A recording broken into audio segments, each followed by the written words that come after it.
तो hello what's up guys, आज हम उठाएंगे टिपलर ये। और देख सकते हैं गाइस खाली है। अरे भले से पुराना है पर कुछ वजन तो होगा इसमें और कुछ टिपलर में। तो गाइस देखते हैं, आओ। इसमें कोई फेक नहीं है, मतलब जैसे फेक होती है। देखो आओ गाइस, इधर दिखाओ। देख सकते हैं गाइस, टिपलर है बड़ा, बॉडी वाला टिपलर है, ठीक है गाइस। और इधर देखो कितनी पुराल है इसमें, इधर कोई फेक नहीं है। और हमारे दो के अलावा कोई नहीं है यहाँ। कभी तुम सोचो कि अगर पीछे बैठ के ऐसा होता। आओ देख सकते हैं गाइस कितनी है पुराल भी इसमें।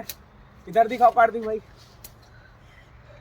अब देखो गाइस, कोई फेक नहीं है गाइस। और ये मतलब काफी वजन है और कोई फेक नहीं है वीडियो। आओ दिखाओ कार्तिक भाई, बोल जा पापा ये, दिखाओ कार्तिक भाई। हट हट